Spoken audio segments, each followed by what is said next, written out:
स्वामी समर्थ. सोबतीला माझे स्वामी या यूट्यूब चॅनेलवरती सर्व भावी भक्तांचे मनपूर्वक अभिनंदन.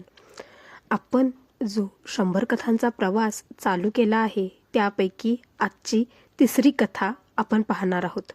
ही कथा आहे भक्त वैशालीची.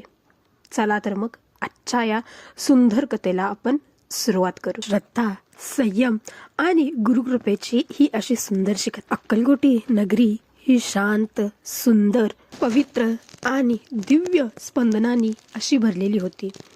अक्कलकोटी नगरीपासूनच थोड्या अंतरावरती एक गरीब, बिचारी, असहाय्य, श्रद्धाळू भक्त राहत होती.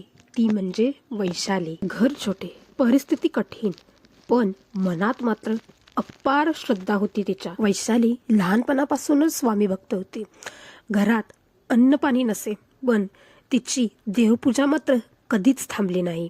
आई वडील सतत आजारी, घरावरती कर्जाचा डोंगर, घराची परिस्थिती अतिशय बिकट, तिच्या स्वतःच्या आयुष्यात सतत अपयश, पण तिची भक्ती काही थांबली नाही. लोक तिला नेहमी हिणवायचे, काय एवढी भक्ती करून मिळवलंस तू? जर देव असता तर तुझं दुःख कधीच संपलं असतं.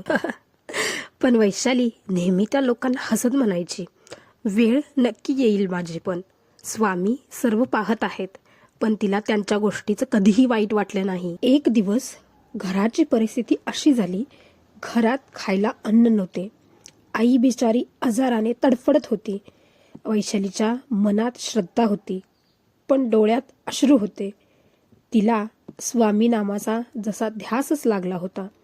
तिने अक्कलकोटी जाण्याचा निर्णय घेतला. रिकाम्या पायाने, उपाशी पोटी, उन्हातानातून ती चालत अक्कलकोटी स्वामी समर्थांच्या दरबारामध्ये पोचली. तिने स्वामींच्या पायांवरती मस्तक ठेवले आणि ती म्हणाली, स्वामी, मी इथे काही मागायला आले नाही, फक्त एवढंच सांगायला आले आहे. माझ्या मनातला जो तुमच्याविषयी विश्वास आहे तो अजूनही तसाच आहे. हे बोलताना मात्र तिच्या डोळ्यात अश्रू वाहत होते आणि इथून मात्र स्वामींची लीला चालू होते. स्वामी ध्यानात होते. त्यांनी डोळे उघडून वैशालीकडे पाहिले आणि ते म्हणाले, अगं वेडे, इतके सहन केले आहेस, पण अजूनही तक्रार नाही केलीस तू. वैशाली चकित झाली. तिला काही बोलायचं काही सुचेना. ती उपाशी होती. उन्हातानात भटकून अक्कलकोटपर्यंत पोचली होती. तेवढ्यात एक साधू बाबा आले. तिच्या हातावरती काही पैसे व अन्न दिले. बाळा, हे आजच्यासाठी, उद्याची चिंता तू माझ्यावर सोड, असे म्हणताच ते बाबा तिथून निघून गेले. एवढं सगळं होऊन सुद्धा वैशालीची परीक्षा, म्हणजे खरी परीक्षा, अजून बाकीच होती. काही दिवसातच वैशालीला नोकरी मिळाली. तिचं आयुष्य थोडंफार सावरत होतं, पण त्याच काळात तिला असं आजारपण जडलं की ते डॉक्टरांना सुद्धा समजलं नाही नेमकं तिला काय झालं आहे. डॉक्टर तिला म्हणतात, याच्यावर उपाय होणं शक्यच नाही. आशा फार कमीच होती. ती अंथरुणाला खिळूनच होती, पण तिच्या ओठावर सतत एकच जप चालू होता, श्री स्वामी समर्थ, श्री स्वामी समर्थ. या नामाचा जप ती सतत करतच होती. असं म्हणतात, या जगामध्ये काहीही अशक्य असं नाही. हे वैशालीला माहीतच होते, कारण तिच्या पाठीशी तिचे श्री स्वामी समर्थ होते.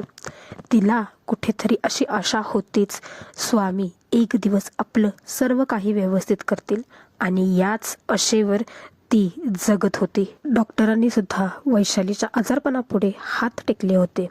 त्यांना सुद्धा कुठल्याही प्रकारची आशा दिसत नव्हती, पण ती स्वामी स्वामी हे नाम ती सतत जपतच होती.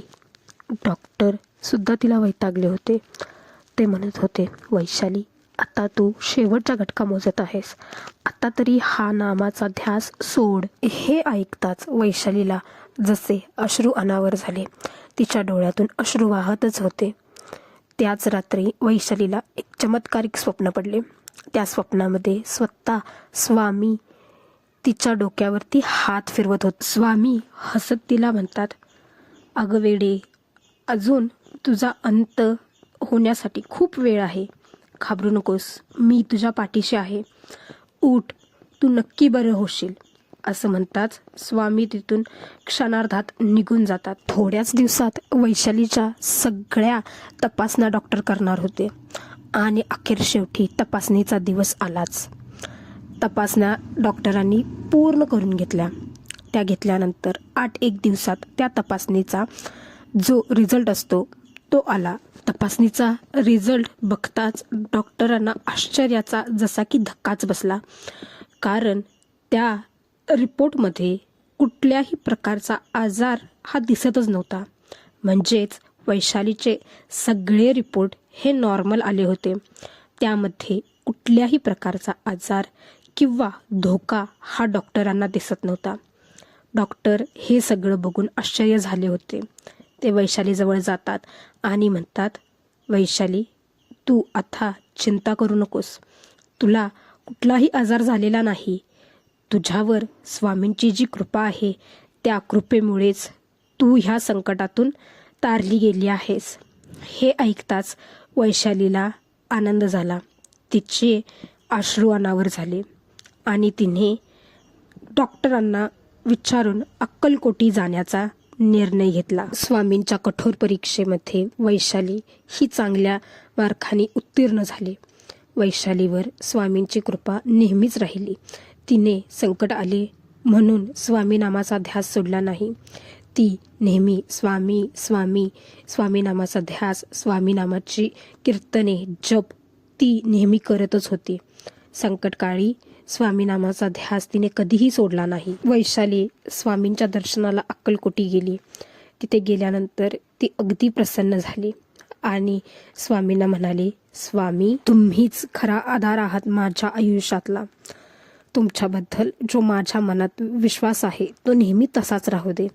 श्री स्वामी समर्थ. आज वैशाली तिच्या आयुष्यात स्थिर झाली आहे आणि ती नेहमी एक गोष्ट सर्वांना म्हणते, श्री स्वामी समर्थांनी मला पैसे नाही दिलेत, पण त्यांची कृपा ही नेहमी माझ्यासाठी पैशापेक्षाही अत्यंत मौल्यवान आहे.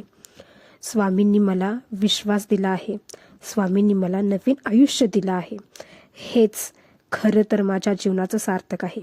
श्री स्वामी समर्थ. संकट कितीही मोठं असू दे, खरी श्रद्धा असेल आणि संयम असेल तर स्वामी आपला हात कधीही सोडत नाही. स्वामी नेहमी म्हणतात, भिवू नकोस, मी तुझ्या पाठीशी आहे. ची कथा ही वैशालीची होती. या कथेतून आपल्याला खूप काही समजतं. स्वामी नेहमी आपली परीक्षा घेत असतात. ते नेहमी आपल्या सोबत असतात. स्वामींवरचा विश्वास आपला नेहमी असलाच पाहिजे. आपण स्वामी नामाचा जप, ध्यान नेहमी केलं पाहिजे.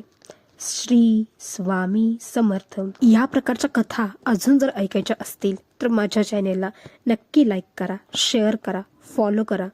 धन्यवाद.